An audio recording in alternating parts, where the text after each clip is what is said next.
आम्ही साप पकडला आणि आम्ही लोकांनी 2 तास उभं राहूनच प्रवास केला. तर नमस्कार मंडळी, स्वागत आहे परत आपल्या मिनी ब्लॉगच्या सीरीज मध्ये. आज आहे दिवस 65. रात्री 1:30 वाजता प्रायव्हेट बसमधून उतरलो मानगाव एसटी स्टँडला. थोडा टाइम नंतर दापोली एसटी लागली, मग त्यात चढलो, पण एसटी होती फुल, त्यामुळे बसायला भेटला नाही. आम्ही लोकांनी 2 तास उभं राहूनच प्रवास केला. मग थोडा टाइम नंतर मम्मीला सीटवर बसायला तरी भेटलं आणि मी खाली बसलो.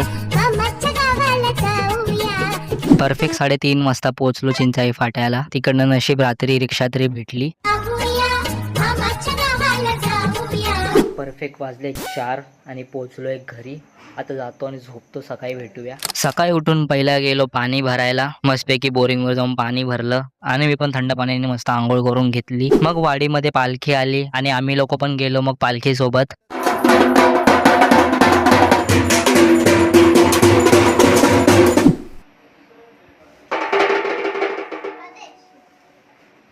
हे बघा, मी साप पकडला आणि टाकलं सात्विकच्या अंगावर. परत घरी येऊन पाळण्यावरती मस्त जेवून झोपलो. पाळण्यावर झोपलो होतो तर सात्विक माझी मजा घेत होता.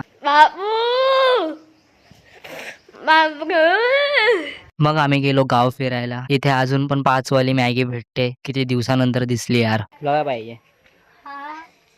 ठेव ठेव नाही. मग परत घरी येऊन अंगणामध्ये बसून मस्त मॅगी खाल्ली. तर आता आई बाबा आणि मम्मी मिळून बनवतायत करंजी.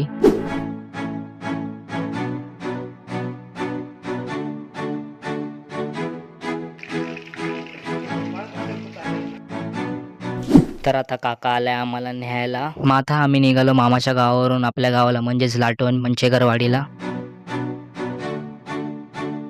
तर घरी पोहोचलो.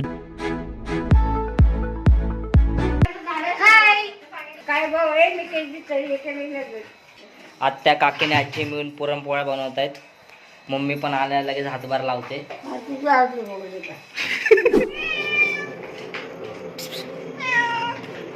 जेवून घेतलं आणि आता जातो झोपतो. उद्या येणार आहे आपल्या घरी देवाची पालखी. तर चला मग आता आपण भेटूया पुढच्या मिनी व्लॉग मध्ये. Bye bye.